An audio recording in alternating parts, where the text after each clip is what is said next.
e adultos e irmãos e irmãs de todas as faixas etárias. Sejam bem-vindos ao canal do professor Álvaro Bruno para mais uma videoaula da Escola Bíblica Dominical de Juvenis de 15 a 17 anos da nossa querida CPAD, Casa Publicadora das Assembleias de Deus, a livraria e editora do Povo de Deus. É ali na CPAD que você compra livros, bíblias, revistas e todo o material evangélico para o seu crescimento espiritual. Em todo o território nacional e internacional você encontra uma CPAD. Aqui em São Paulo, onde estamos, a CPAD, a loja da CPAD está na Rua João Tobias 360, no Belenzinho, próximo ao metrô Belém e ao lado do novo templo da Assembleia de Deus do Belenzinho, onde também no térreo você tem a livraria da associação, onde você também compra livros, revistas, bíblias, todo o material evangélico para você desenvolver o seu ministério. E a Provix, que é a livraria online do pastor Fernando Andrade, nosso amigo, nosso irmão, parceiro direto aqui do nosso canal. Quando você compra na Provix, você ajuda diretamente aqui o nosso canal. Já quero agradecer, irmão Reginaldo e sua esposa, irmã Francileide, tem nos cedido esse espaço aqui para a montagem provisória do nosso estúdio. Deus abençoe essa família maravilhosa, a família do Reginaldo. Também Deus abençoe a família do irmão Josué, marido da Marilena. São irmãos que congregam conosco ali na congregação do BNH, setor 50, Belém. Portanto, Deus conserve com muita saúde irmão Josué e toda a sua casa, toda a sua família. Deus abençoe também irmão Vinícius, que tem cooperado conosco aqui na iluminação, tem nos ajudado, tem nos orientado. Deus abençoe a minha família, minha esposa Raquel, meu filho Gabriel e minha filha Bianca. Deus guarde a minha casa, é o nosso suporte, né? É o nosso apoio diário. E Deus abençoe a todos os irmãos e irmãs aqui em São Paulo, em outros estados, em outros países até, que nos acompanham. Deus abençoe sua vida, sua casa, sua família e continue conosco. Vamos juntos aprender a palavra de Deus. Lembrando, deixa aqui embaixo o seu gostei, se inscreva no canal, compartilhe essa videoaula com o maior número de pessoas, para que elas também sejam abençoadas por Deus. Incentive também essas pessoas a se inscreverem no canal, isso é muito importante. Vamos juntos fazer crescer o reino de Deus na terra, fazer o nome de Jesus chegar nos recônditos da nossa nação e até em outros países. Isso eu não faço sozinho, nós temos que fazer juntos. E lembrando, ore por nós, né? Nunca deixe de orar por nós. E deixe aqui embaixo também os seus comentários, né? Um bom dia, uma paz do Senhor, qualquer coisa que você quiser escrever com respeito, alguma crítica construtiva, alguma observação, alguma informação equivocada que nós passamos, pode nos ajudar. Traga aqui os acréscimos e serão bem-vindos. Vamos lá então? Lição número 12 de Juvenis, 23 de março de 2025, e o título é A Vida Após o Cativeiro. Lembrando que se você perdeu alguma aula anterior, você tem aqui embaixo uma playlist, entra lá, assista as aulas anteriores para você entender a sequência do raciocínio do comentarista dessa lição, né, que é o nosso irmão Tiago Panzariello. Ele é o nosso comentarista. Vamos lá? O texto bíblico está em Neemias, capítulo 1, 3. Os restantes que não foram levados para o cativeiro, lá na província, estão em grande miséria e desprezo. E o muro de Jerusalém fendido, e as suas portas queimadas a fogo. Vamos à leitura bíblica em classe? Esdras, capítulo 1, do versículo 1 ao 7, diz o seguinte: No primeiro ano de Ciro, rei da Pérsia, para que se cumprisse a palavra do Senhor por boca de Jeremias, despertou o Senhor o espírito de Ciro, rei da Pérsia, o qual fez passar pregão por todo o seu reino, como também por escrito, dizendo: assim diz Ciro, rei da Pérsia: o Senhor, Deus dos céus, me deu todos os reinos da terra, e ele me encarregou de lhe edificar uma casa em Jerusalém, que é em Judá. Quem há entre vós de todo o seu povo, seja seu Deus com ele, e suba a Jerusalém, que é em Judá, e edifique a casa do Senhor, Deus de Israel. Ele é o Deus que habita em Jerusalém. E todo aquele que ficar em alguns lugares em que andar peregrinando, os homens do seu lugar o ajudarão com prata e com ouro e com fazenda e com gados, afora as dádivas voluntárias para a casa de Deus, que habita em Jerusalém. Então se levantaram os chefes dos pais de Judá e Benjamim, e os sacerdotes e os levitas, com todos aqueles cujo espírito despertou, está em Jerusalém. E todos os que habitavam nos arredores lhes confortaram as mãos com objetos de prata, e com ouro, e com fazenda, e com gados, e com coisas preciosas, afora tudo o que voluntariamente se deu.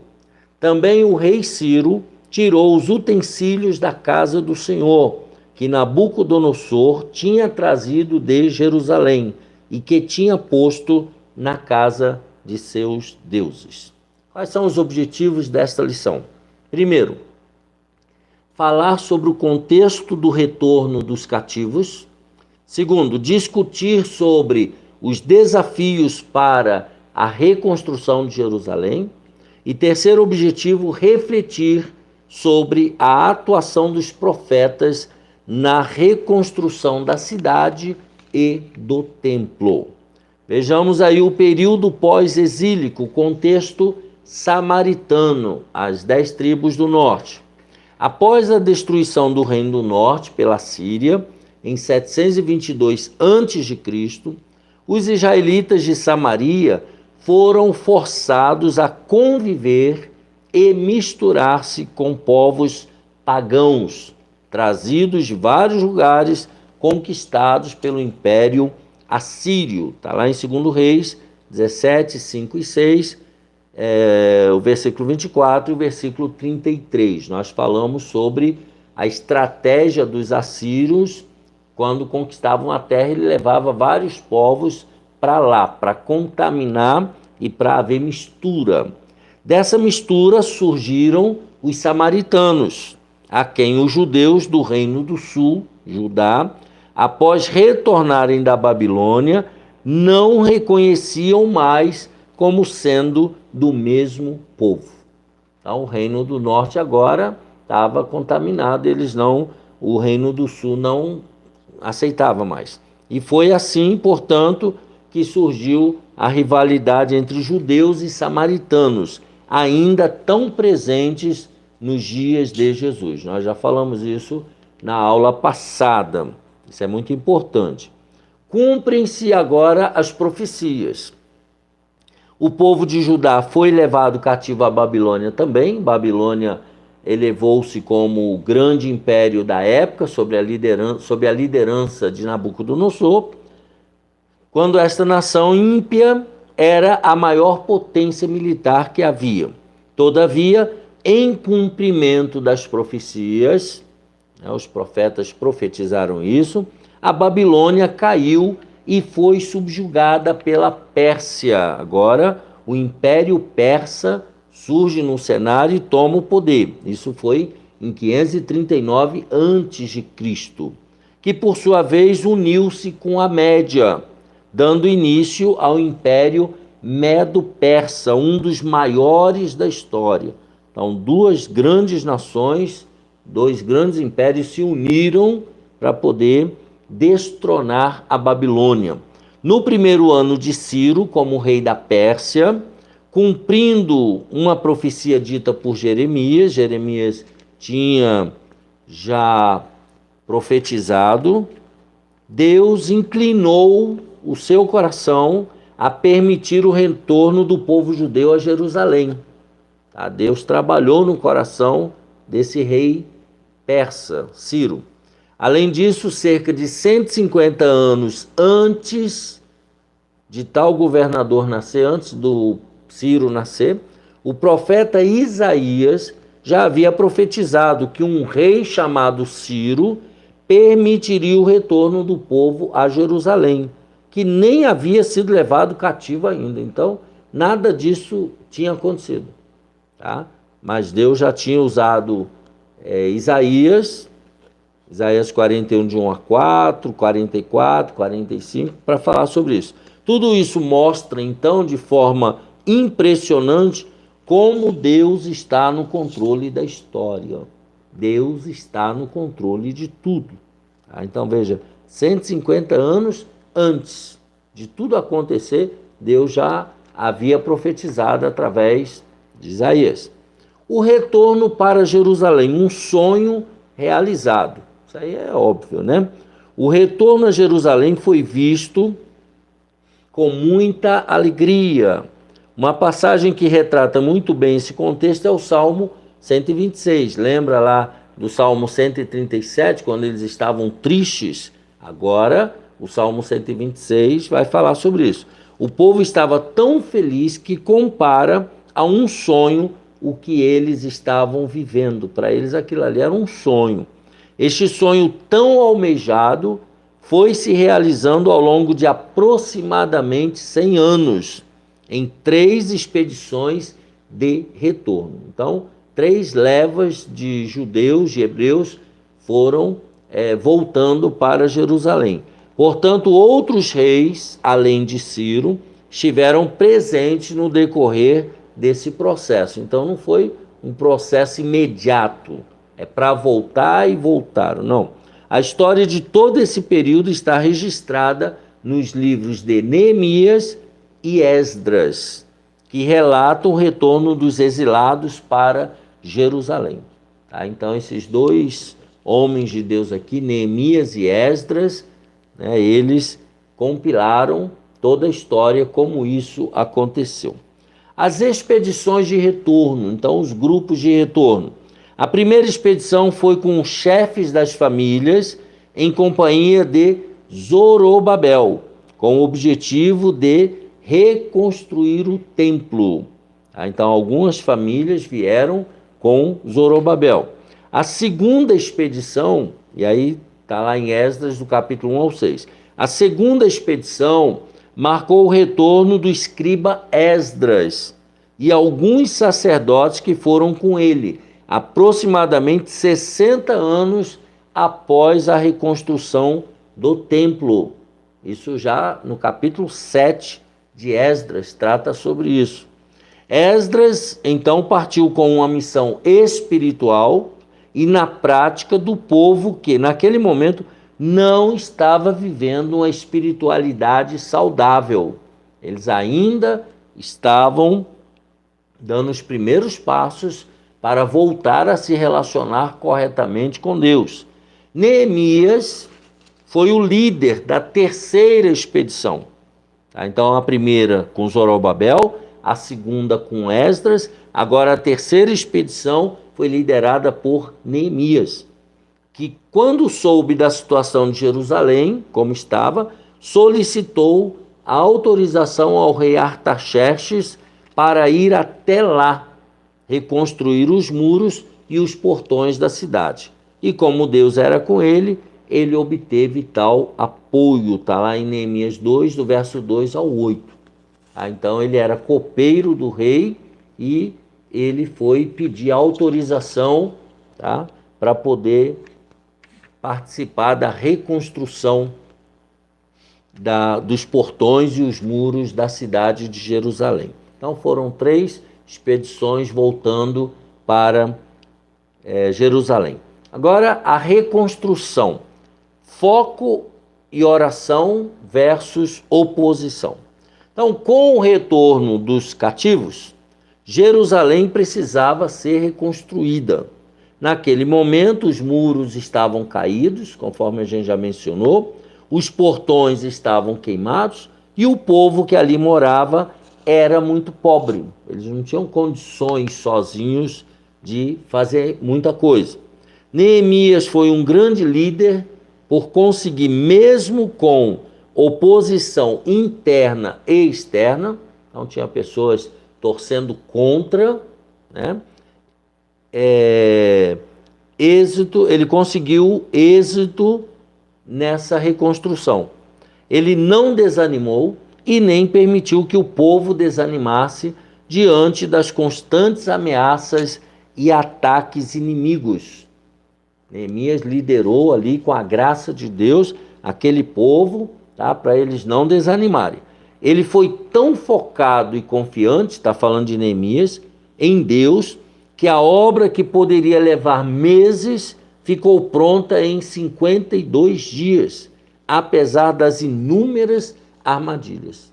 Os inimigos montando armadilhas, tramóias, mas Neemias focou junto com o povo em 52 dias, né? Esse trabalho ficou pronto. Já durante a reconstrução do templo, aí o povo desanimou, pois o novo templo nem se comparava ao grandioso que Davi projetara e Salomão construíra. Eles desanimaram porque eles estavam vendo que não dava nem para comparar com o templo de Salomão. Este novo local para adoração era menor e seria edificado com materiais bem inferiores ao que foram destruídos pelos inimigos. Não por acaso a sua reconstrução parou por aproximadamente 15 anos. Então eles desanimaram, foram construir suas casas. Durante 15 anos, a construção do novo templo, pós-cativeiro, ficou parado durante 15 anos. Os profetas da reconstrução. É neste momento do retorno do cativeiro, então, que o povo passa a se chamar de judeu. Sob esse contexto pós-exílico, pós-babilônico, posterior ao cativeiro babilônico, surgem dois profetas fundamentais. Primeiro, Ageu e Zacarias, está lá em Esdras, capítulo 5, verso 1. Eles foram os responsáveis por exortar o povo de forma dura, já que os judeus deixavam de lado o templo e aplicavam os recursos na reconstrução de suas próprias casas. Isso Ageu fala, Ageu capítulo 1, versículos 5 e 6. Eu já tinha mencionado também. Eles deixavam de investir recursos na reconstrução do templo, estavam investindo esse dinheiro na construção das suas próprias casas. E por isso não tinham êxito nem satisfação em coisa alguma. Ou seja, o trabalho deles não rendia, não ia para frente, porque eles negligenciavam o que deveria vir em primeiro lugar. E o que era? Cultuar a Deus. Isso aí tinha que vir em primeiro lugar. E eles não estavam fazendo isso.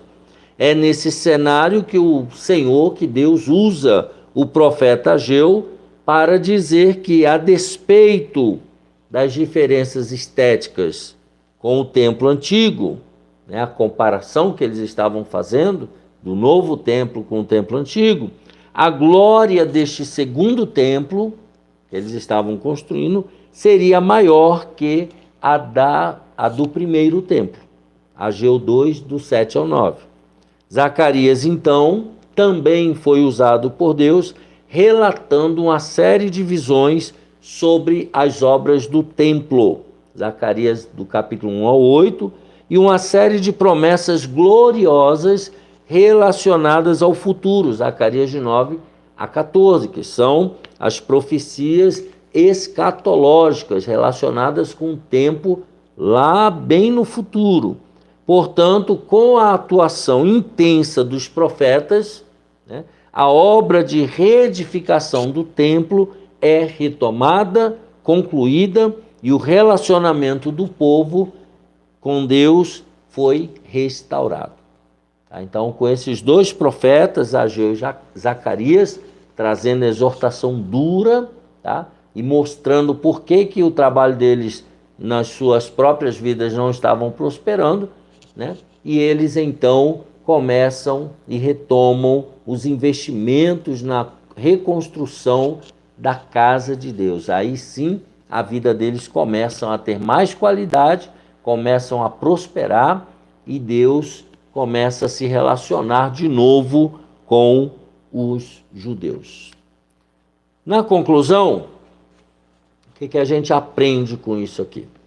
A história da reedificação do templo nos revela que, por maiores que sejam os desafios, e nós temos muitos desafios, eu e vocês, não podemos desanimar na obra do Senhor.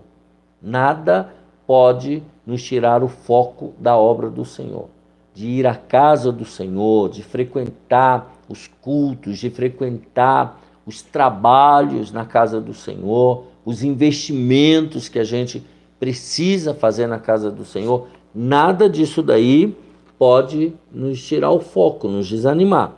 Devemos, de acordo com as nossas forças e possibilidades, então você não vai fazer nada de louco, tá? Devemos nos dedicar à intimidade com Deus e ao serviço em prol do seu reino. Então, cada um de nós precisa estar ciente dessa responsabilidade de nos envolvermos não apenas com o nosso trabalho pessoal, com a nossa casa pessoal, com a nossa família pessoal, mas com o reino de Deus também e prioritariamente. Devemos dar prioridade ao reino de Deus na nossa vida, senão a nossa vida não vai para frente.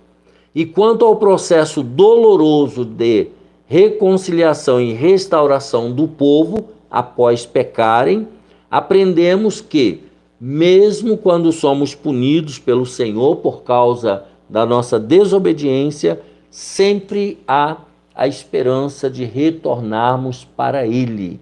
Deus está sempre nos aguardando de braços abertos.